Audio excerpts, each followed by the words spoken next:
Hey man, say man, today's a new day, man. It's your boy Go Get a Wells in the building. Today I'm doing a video on the top 5 books to help you elevate. I know this is something new coming from me, but I wanted to share what I have to the world. So there's two type of people that clicked on this video. The first person is a person that knows me personally and they wanted to show love. And to those people, I want to say I appreciate you. But show love to me by investing in yourself. I want you to succeed, and I want you to be the best version of yourself. And to do that, you need to be able to expand your knowledge and expand your awareness of how you're feeling. Second type of person is a person that was just curious.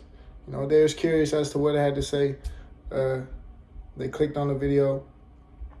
And to those people, I say curiosity is a good thing, because seeking you shall find. If you're looking for wisdom, then you will find it. Most likely you're going to find it in this video if you keep watching. But I advise you to stay tuned in, man. Let's get straight to it. Before we start, man, I forgot. Listen, I challenge everybody who's watching this video to look into the books that I'm going to talk about and comment a verse, a saying, a paragraph from the books that you like. Or if you have a book that helped you out personally, comment it and tell me how you liked it. That's it, man. I appreciate you. All right, we back. I know the lighting look a little different, man. Just understand that I'm a working man. I be having busy days. I be having meetings. I be having this and that, blase, blase. But, we back. And right now we talking about the book, Rich Dad, Poor Dad, which is number 5. It basically draws a contrast between two different dads or father figures. And it's trying to examine the ideals that we have about financial literacy and trying to teach us how to have a better mindset about money, about investing, how to obtain a mindset to gain financial freedom. And I think that the people who read it, you might find new ideas or a new approach to gaining wealth and success. After I read it, I would just look everywhere. I would look at everything as an investment. All my money that I had, I would look at it not as just something that I owned, but I would look at it as a tool that I had, almost like a hammer, like a tool that I would have to, put to work. Like each dollar in my bank account has a job. So I think those of you who read this book you're going to find it very useful. And I definitely think that it's going to change your views on how you see things, especially financial literacy.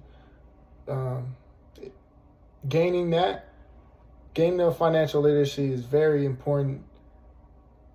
And it's almost easy after you're reading this book. Because if you're curious, as I said, seeking you shall find, you're going to start seeing the world in different ways.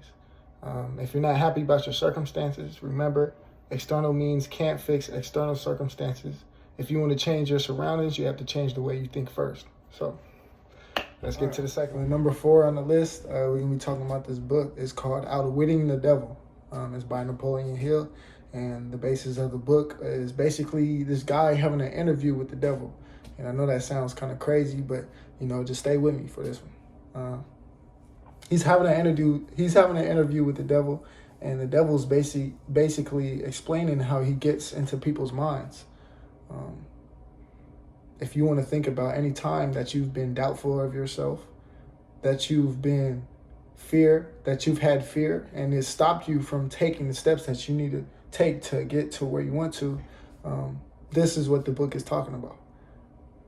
And definitely when reading the book, I felt like I was reading like somebody talk about me, somebody talking about the experiences that I've had, how I've paid so much attention to the fear that I have, to the doubts that may come into my mind, that it leads me away from my purpose and what I have to do. The book focuses on this thing is called drifting. And drifting is whatever type of state of mind that you're in, that's when you're just falling away from your purpose. You're doing things that aren't going to lead to your true success. And definitely when reading this book, it changed my mentality about being aware of the thoughts that I have, that sometimes the thoughts that I have may not be good for me. The thoughts that come into my mind may set me back. A good phrase that I use and I tell myself whenever I have doubts, whenever I have fears, that I didn't get from this book, but it definitely reminded me of it. It was when Jesus was being tempted and he said, "Devil, get behind me." So I tell myself that a lot of times throughout the day, and it definitely helps me. And I think it'll help you if you look into the book.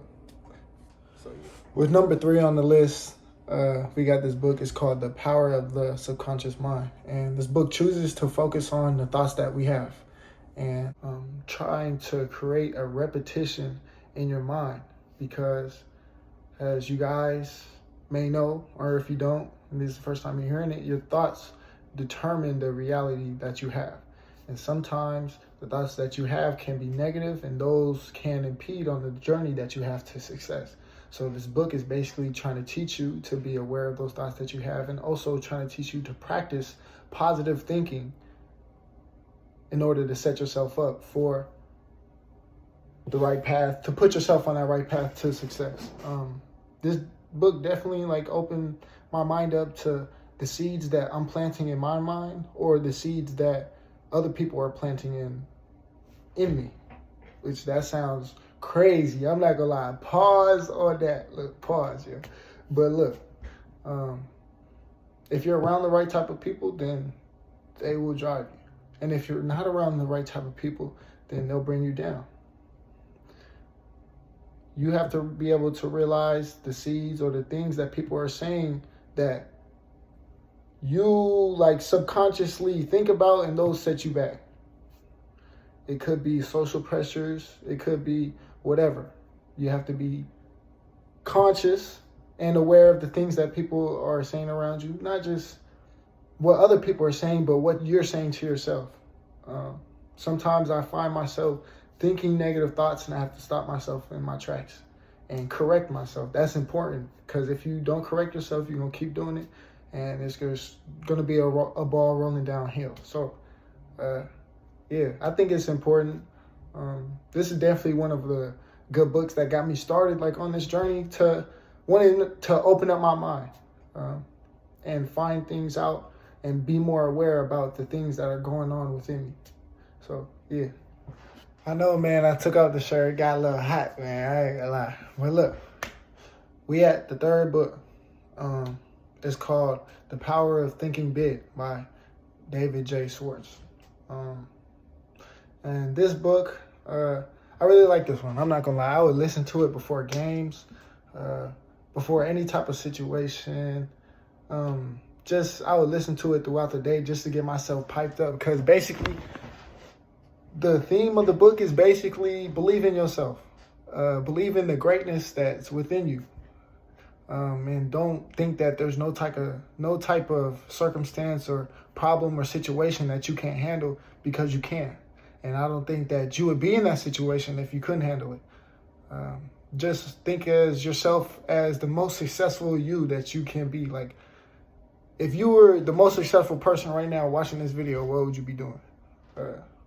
Some people who don't see themselves as the most successful people then already clicked off the video already. So obviously you're searching for wisdom and you're trying to better yourself. And yeah, I appreciate y'all.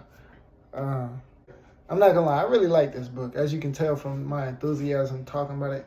One of the things that I took away from this book is it said that all it takes for a successful man to keep going is to never think that he's taking defeat. And what I get from that is, there's no such thing as an L. It's just learn. Me personally, I've taken plenty of L's. I've taken plenty of L's, putting myself in the wrong position. But guess what? I never do that again, because I learned from that situation and I improved on it. So I would advise y'all to don't be afraid to fail. Just be afraid to never have started in the first place. So this is the most important book you can read to better yourself and your lifestyle. I would be a fool not to mention it. Let me grab it out this corner right quick. But it's this book. I know it seemed plain, but the words inside it are living. And it's the Bible.